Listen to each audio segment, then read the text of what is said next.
زندگی اور موت اللہ کے ہاتھ میں۔ پاکستان کرکٹ ٹیم کے نائب کپتان محمد رضوان کرائسٹ چرچ کے النور مسجد میں آئے اور خطبہ دیا۔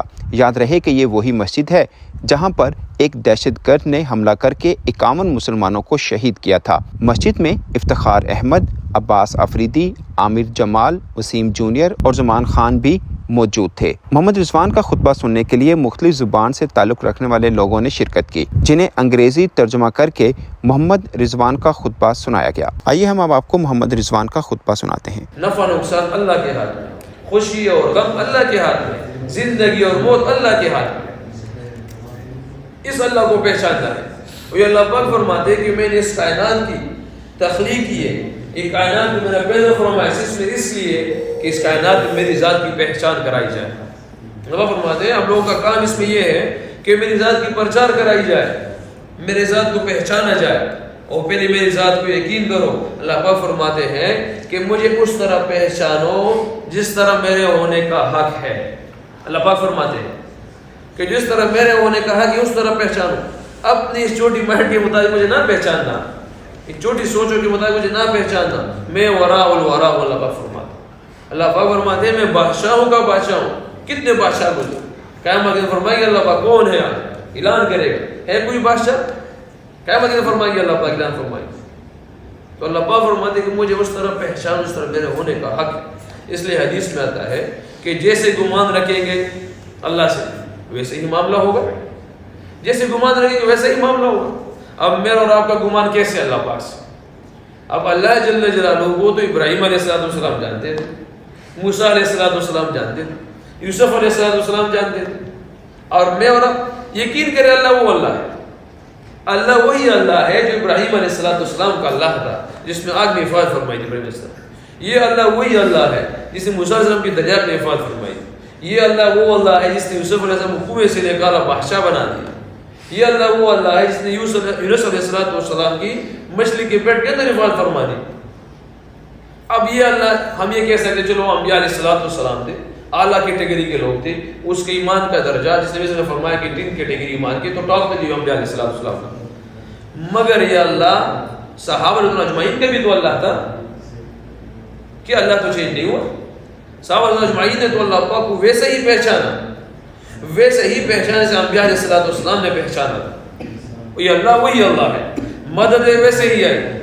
حضرات فرماتے ہیں کہ 12 سفر اللہ کے شما فرمائی، صحابہ نے 12 سفریں سمندروں پہ کی ہے، 12 سفریں سمندر پہ کی ہے۔ اور پھر فرماتے ہیں کہ آخر صحابی فرماتا ہے کہ ہم نے آگے والے جو گھوڑے تھے ان کے نیچے سے جو چلنے سے دھواں تھا وہ بھی ہم نے خود دیکھا۔ تو یہ اللہ وہی اللہ ہے جس نے انبیاء علیہ السلام کی مدد فرمائی۔ تو یہ اللہ آج بھی وہی اللہ ہے۔ اگر میں اور آپ اس اللہ کو جانے جو ابراہیم علیہ السلام کا اللہ ہے، یہ اللہ جو موسیٰ علیہ السلام کا اللہ ہے، یقین کرے وہی چیزیں میرے اور آپ کے پاس، سارے معاملات ہمارے ٹھیک ہو جائے، ہماری زندگی ٹھیک ہو جائے، ہمیں پتہ چل جائے، ہمیں اپنی بیوی کے حقوق کا پتہ چل جائے، ہمیں اپنے بھائیوں کے حقوق کا پتہ چل جائے، ہمیں اپنے بہنوں کے حقوق کا پتہ چل جائے، ہمیں پڑوسیوں کے حقوق کا پتہ چل جائے، ہمارے اوپر یہ ہمیں پتہ چل جائے کہ اسرائیل والوں کا کیا حقوق ہے، امریکہ والوں کے کیا حق ہے ہمارے اوپر، بنگلہ دیش، سری لنکا، افغانستان والوں کے کیا حق ہے ہمارے اوپر، اس کے لیے ہم دعائیں کریں گے، پھر اس کے لیے ہم بیٹھیں گے، پھر کونے میں جا کے ہماری لائف پھر ایسی نہیں رہے گی، اپنی ذات میں ہم نہیں رہیں گے، صرف ہمیں پتہ چل جائے۔ اگر ہم اللہ کی ذات کو پہچانیں گے تو ہمیں پتہ چلے گا، ہمیں اپنے بھائی کا پتہ چلے گا، اس حقوق کا، ہمیں دوسرے مذاہب والے لوگوں کا پتہ چلے گا کہ اس کا میرے اوپر کیا حق ہے، یہ میرے لیے کیا کر رہا ہوں، میں کیا کر رہا ہوں اس کے لیے، آج تک میں نے دعائیں کی ان کے لیے، یا میرے معاملات ایسے تھے، یا میرا ایمان ایسا ہے جو میری ایمان سے تاثر ہی نہیں ہو۔ نبی علیہ السلام نے اپنے اخلاق سے جتنے بھی درجات آئے ہوئے ہیں مسلمانوں کو اسلام لینے کے لیے، وہ اپنے اخلاق سے تھے۔ میں اور آپ اپنے اخلاق دیکھیں کہ آج ہمیں لوگ دیکھ کے اسلام سے جا رہے ہیں، اسلام کے پاس آ رہے ہیں، بس یہ قیامت کے دن اگر میں اور آپ کسی کی رکاوٹ کا سبب بن گئے، کوئی ہمیں دیکھ کے ہو کہ یار یہ مسلمان ایسے، یہ مسلمان ایسے ہیں، پھر ہم اللہ کو کیا جواب دیں گے؟ قیامت کے دن تو اللہ کو فرمائیں کہ میرے دین کے لیے کیا کیا ہے، میرے دین کے لیے کیا کیا ہے، ہمارے پاس ہم میں سے کس کے پاس کیا جواب ہوگا؟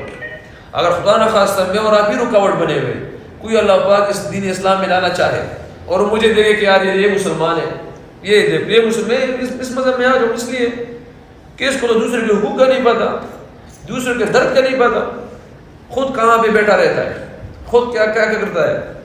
اس لیے اپنی زندگیوں کو چینج کریں, اپنی زندگی کو چینج کریں, اپنی زندگی کا مقصد پہچانیں کہ ہمارے اس دنیا میں آنے کا مقصد کیا تھا. بیسیکلی زندگی کا مطلب کیا ہے؟ یہ انتظار ہے.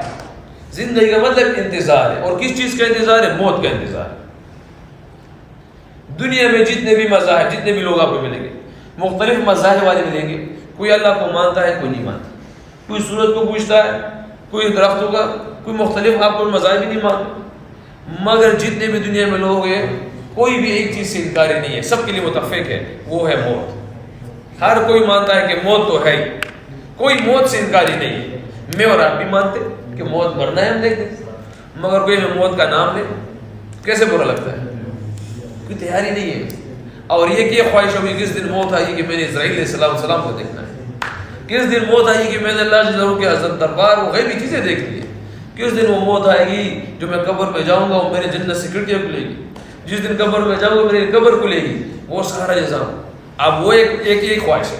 اب یہ خواہش ہے کہ کس حالت میں, اللہ معاف کرے میں بول بھی نہیں سکتا, ہم کس حالت میں اس ہے جو موت پکی ہے. موت پکی ہے, آنا کیسا ہے اور جانا کیسا ہے. دیکھ آئے ہوئے کیسے لوگ یہاں پہ 90 سال کے, بیٹے 30 سال 60 سال کے چلے گئے, بیٹیاں 30 سال 40 سال کی چلی گئی ہے. جانا کسی کو نہیں پتا, جانا کسی کو نہیں پتا. وہ ہمارے اسلام آباد کا ہے مولانا عبد اللہ صاحب, وہ فرما رہے تھے ہم ایک جگہ پہ گئے تھے ہم, تو ہم ایک مسجد میں تھے. صبح اعلان ہوا کہ شام مغرب کی نماز کے بعد جنازہ ہوگا, فلاں شخص جو ہے نا وہ فوت ہو گیا ہے, تو مغرب کی نماز کے بعد جنازہ ہوگا. کہ اللہ یہ کرنا, ہم اسی مسجد میں تھے, ہم ہی تھے, اللہ کا معاف فرمائے, کہ ہم وہیں پہ تھے. تو مغرب کی نماز کے بعد 2 جنازے آ گئے, مغرب کی نماز کے بعد 2 جنازے آ گئے. تو ہم نے یہ پوچھا کہ یہ تو ایک جنازہ ہے, یہ دوسرا جنازہ کس کا ہے؟ تو اس نے کہا کہ صبح جس نے اعلان کیا تھا اس کا جنازہ ہے. دوسرا جنازہ اس کا جس صبح اعلان کیا تھا اس کے لیے کہ رات کو شام کو جنازہ ہوگا مغرب کی نماز کے بعد, دوسرا جنازہ اس کا. تو یہ کسی کو پتہ ہی نہیں, مگر جانا ہم سب نے, جانا ہم سب نے ہے. اور اللہ جل جلالہ ہم سب کے پاس ہے. اگر میری اور آپ کی سوچ نماز میں آ جائے کہ اللہ مجھے دیکھ رہا ہے, اللہ میرے ساتھ, تو کیا ہی سوچ, کیا ہماری زندگی چینج ہو جائے. جب موسیٰ علیہ السلام دریا پہ پہنچے تھے, پیچھے سے موسیٰ علیہ السلام کی قوم تھی, قوم کی پیچھے فرعونیت کی ساری, آگے دریاب تھا, سمندر آ گیا. تو قوم نے آواز لگائی کہ اے موسیٰ ہم تو ہلاک ہو گئے. کیا ہو گئے؟ ہلاک ہو گئے, کیونکہ آگے تو سمندر ہے اور پیچھے فرعونیت ہے. تو موسیٰ علیہ السلام آزاد فرماتے ہیں کہ موسیٰ علیہ السلام کی زبان مبارک سے اس ٹائم آواز آیا کہ اللہ جل جلالہ میرے ساتھ. کس کے ساتھ؟ میرے ساتھ. نبی علیہ السلام جب غار میں تھے, صحابہ ساتھ تھے, تو رضی اللہ عنہ نے فرمایا مفہوم میں سے کہ یا رسول اللہ کفار غار تک پہنچ گئے. تو حضرات فرماتے ہیں کہ نبی علیہ السلام کی زبان مبارک سے آواز نکلا کہ اللہ جل جلالہ ہمارے ساتھ ہے. کس کے ساتھ؟ ہمارے ساتھ ہے. کیونکہ موسیٰ علیہ السلام کی زبان مبارک سے وہاں بھی نکلنا کہ اللہ میرے ساتھ ہے. تو یہ جو کام امر بالمعروف والنہی عن المنکر, جس کو عربی میں یہ کہا جاتا ہے, اردو میں یہ کہا جاتا ہے, اس کا مطلب یہ ہے کہ لوگوں کو اچائی کی طرف بلاؤ, خود بھی اچائی کے کام کرو, دوسروں کو بھی اچائی کی طرف بلاؤ, خود بھی برے کام سے روکو, دوسروں کے برے کاموں سے روکواؤ. یہ امر بالمعروف والنہی عن المنکر یہ والا کام. تو حضرات فرماتے ہیں کہ اس ٹائم جب موسیٰ علیہ السلام نے کہا تھا کہ اللہ میرے ساتھ ہے, تو اس کی قوم, اس کی امت کے ذمہ یہ کام نہیں تھا. صرف موسیٰ علیہ السلام کے ذمہ یہ کام تھا کہ اللہ کی طرف بلانا, اللہ کی بڑائی کرنا, اللہ کی ذات کی پرچار کرنا اور اچھے کاموں کا بتانا, صرف یہ تھا. اگر اس زمانے میں کسی پیغمبر کو کسی دوسرے کی ضرورت ہوتی تھی, اللہ جل جلالہ اس کو نبوت دے دیتے اس شخص کو, مگر یہ کام نہیں. نبی علیہ السلام کے زمانے کے جب اس نے کہا کہ اللہ ہمارے ساتھ ہے, کیوں کہا؟ کیونکہ نبی علیہ السلام کو پتہ تھا کہ میرے بعد یہ میری امت کا یہ کام ہے, میرے بعد یہ میری امت کا یہ کام ہے, اور جو یہ کام کرے گا اللہ جل اس کے ساتھ ہے. آخری بات کرتا ہوں, آج کل جو فضا قائم کی گئی ہے اسلامی دین کے مطابق کہ جو دین اسلام میں آئے گا تو دنیا سے ہٹ جائے یا دنیا اس کو نہیں ملے, یہ سب سے غلط جو ہے تاثر پیدا کیا گیا. دین اسلام ہمیں ایمانداری سکھاتا ہے, اور دنیا کے جتنے بھی کامیاب ترین لوگ ہیں یا جتنے بھی بزنس مین ہیں یا جتنی بھی فیکٹری ہیں, وہ پہلے آپ سے ایمانداری کا تقاضا کرتے ہیں. سب سے پہلے آپ سے ایمانداری کا طلب رکھتے ہیں کہ یار آپ ایماندار ہو گئے. جتنے بھی عظیم لوگ, جتنے بھی فیکٹری